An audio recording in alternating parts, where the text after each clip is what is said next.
네, 국민의힘 한동훈 비상대책위원장이 더불어민주당 이재명 대표 지역구가 있는 인천을 찾아 국회의원 수를 줄여 정치개혁을 하겠다고 선언했습니다.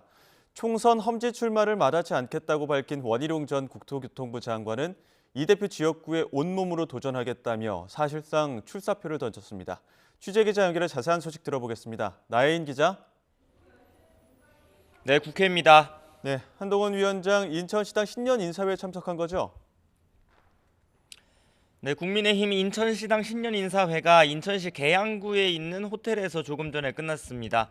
바로 옆에 계양을이 민주당 이재명 대표 지역구라 관심이 쏠렸는데 한동훈 비대위원장 역시 이 대표가 출마하는 곳에서 승리하는 건 한석 이상의 의미가 있다며 지지를 호소했습니다.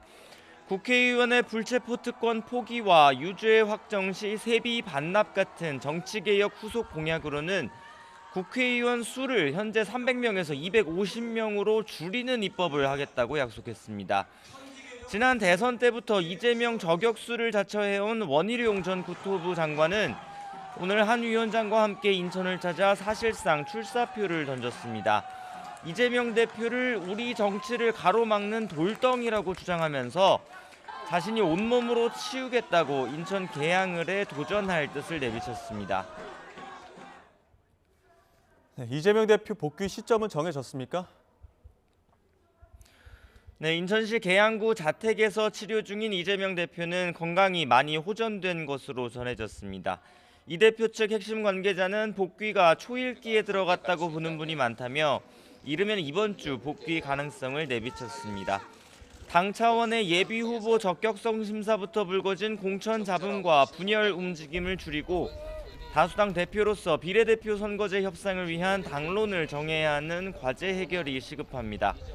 여당은 위성정당 난립을 막기 위해 병립형으로 돌아가자고 요구하고 있지만 소수 정당의 다양한 목소리를 의회 정치에 담아내려면 연동형 비례제를 유지해야 한다는 야권의 목소리가 적지 않습니다. 민주당은 연일 자신의 정치개혁 공약에 응답하라고 목소리를 높이는 한동훈 비대위원장에 대응해 윤석열 대통령의 실정부터 바로잡으라고 쏘아붙였습니다. 홍익표 원내대표는 아침 원내대책회의에서 한 위원장이 국민과 야당에는 공격적이지만 윤 대통령과 김건희 여사 앞에선 여전히 굴종적인 모습이라고 비판했습니다. 네, 여야 총선 준비 상황도 전해주시죠. 네, 국민의힘 공천관리위원회는 오늘 오후에 첫 회의를 열고 공천 일정과 방식을 본격 논의합니다. 당내에선 경선 규칙을 지역별로 다르게 적용하는 방안이 아이디어 차원에서 오가고 있습니다. 한동훈 위원장이 강조한 이기는 공천을 위해 비교적 열세인 수도권 지역의 경우 당원 여론보다 일반 국민 여론을 더 반영하는 방식이 거론됩니다. 정영환 공천관리위원장은 아침 출근길 기자들과 만나 당세가 강한 곳에선 당원 뜻에 국민 여론이 충분히 반영됐을 가능성이 있지만 아닌 곳에선 국민 뜻이 뭔지 알아야 한다며 서울, 경기, 인천과 대전 등 4지역을 격전지로 꼽았습니다. 민주당은 불출마를 선언한 현역 의원 지역구를 비롯해 전략지역 17곳을 우선 지정하고 나머지 지역 후보자를 모집하고 있습니다. 추가 불출마나 선거구 획정 여부에 따라 앞으로 전략지역구는 더 늘어날 가능성이 큽니다. 당내에선 경선에서 큰 불이익을 받을 현역 의원 평가 하위 20% 명단에 촉각을 곤두세우는 기류가 감지됩니다.